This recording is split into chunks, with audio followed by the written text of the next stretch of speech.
Morning. Another day, another real world test. Today, we're doing it on the DJI FPV drone.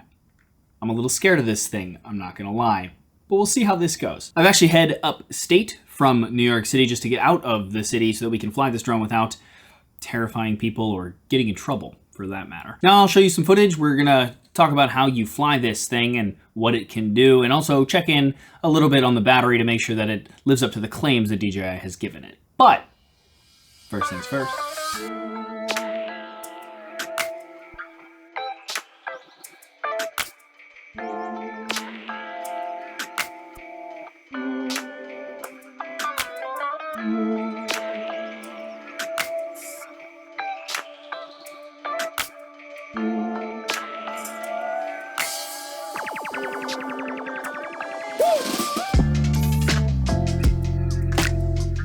Coffee.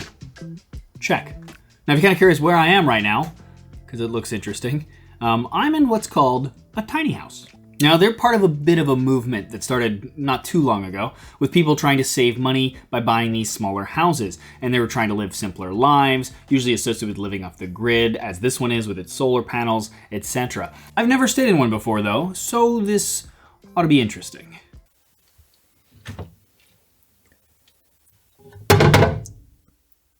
Oh my.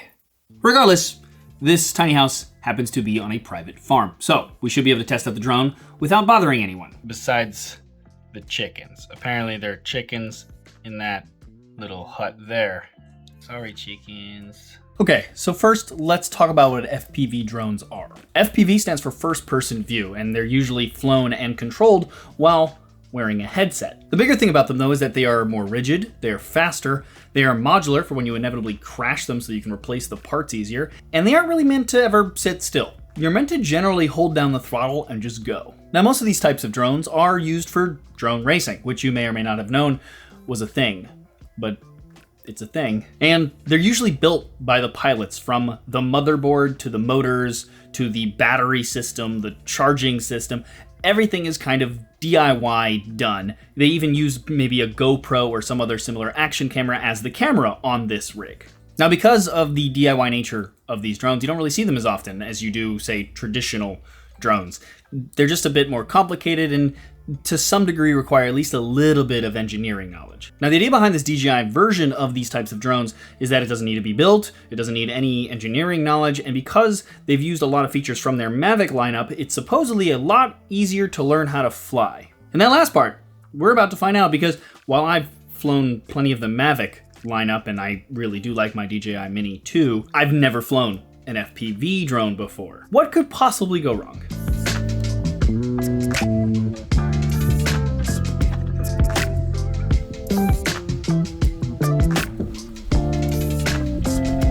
Okay, so as indicated by the name, the default way to fly this thing is by using the headset. I will say, I look like Ant-Man wearing it, but thankfully, because you can't see out of it, you can't see the faces that anyone watching is making, which I believe is a great feature. You can also, by the way, use the DJI Fly app plugged into the headset with the OTG cable that they include to see the FPV stream if you don't want to wear the goggles or just want to show someone else what you see. And there's also an audience mode that can transmit what you see to other headsets, but I'm not really sure how I feel about that as a bystander.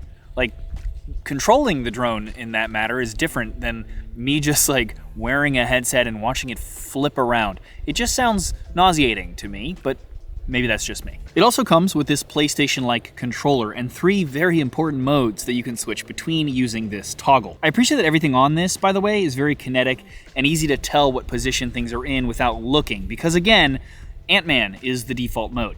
Okay, now to set this up, you actually have a separate battery pack that connects into the headset. So this has to be tethered. I'm not sure why they didn't just make the battery part of the headset, maybe to keep weight off, maybe because they were concerned with the look. Either way, you have to be tethered to this, which is fine. It's not heavy. And when you do turn it on, there are fans in the headset, which I was surprised by. Interesting. Then you also turn on your controller and flip up the antenna here. And then you actually have this battery pack that slides into the back of the drone and connects at the top, and we turn that on. And it makes a terrifying sound.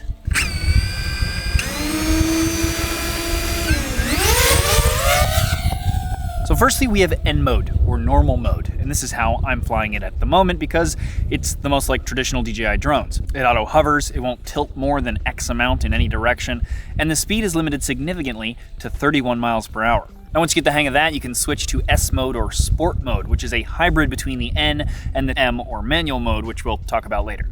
So it still auto hovers in this mode and maintains altitude, etc., but pitch and roll are less limited than in N, but still limited to a degree, and speed is now limited to 60 miles an hour. Now honestly, in this mode it feels very much to me like a less stable, in a good way, version of your normal DJI drone. Obviously we have a lot more angled when we turn and that kind of stuff, but it feels familiar enough from flying my regular Mavic that I still kind of feel in control and I'm not scared of this mode, but it's a little more fun. Now firstly, the drone can shoot in up to 4K 60 frames per second, but it also has modes for 100 and 120 frames per second in 1080p that is already slowed down. You can change between these modes in all of the modes and go through the settings, format the SD card, etc.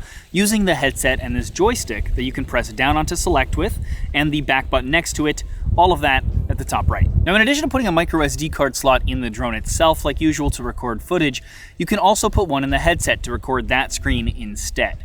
And we have sliders underneath to adjust the lenses inside to accommodate the distance between your own eyes. On the controller at the top, we have our start and stop button for recording. It also takes photos if you're in photo mode. The mode toggle I mentioned already.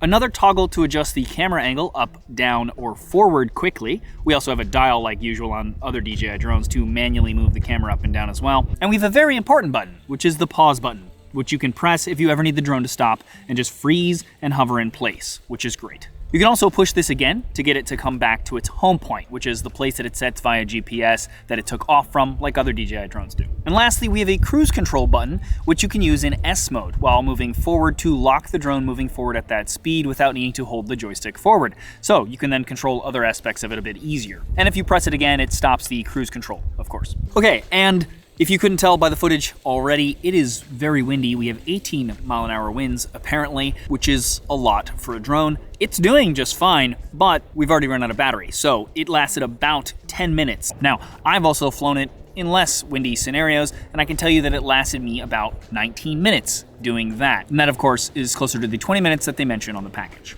Okay, and what's your name? David. Sir David. All right, we'll see you in about 15-20. Alrighty, see you then. Thanks.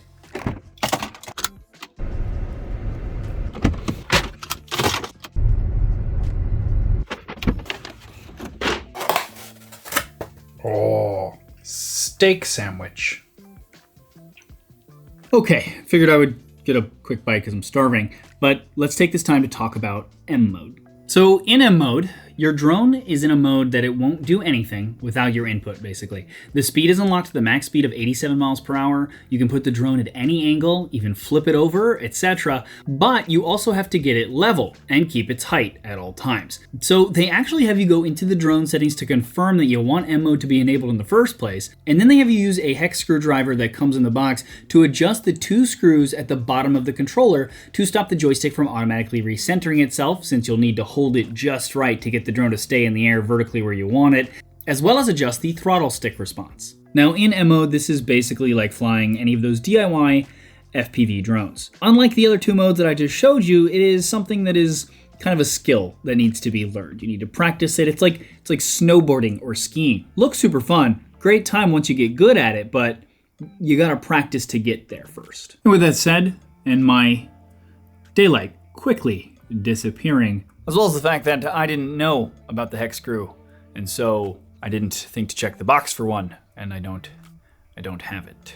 And so, unfortunately, I think we're gonna have to end it there. Overall, I kind of love the concept. I'm not sure that me, a person who lives in New York City and doesn't really have access to outdoor spaces like this unless I really take some effort to do so, I don't know if it's quite for me. But I could see how other people who wanted to enjoy it, again, like skiing or snowboarding, like it's a sport, it's like a thing that you practice and you get good at and like you do every now and then with your friends, like maybe you guys do races, that's pretty cool.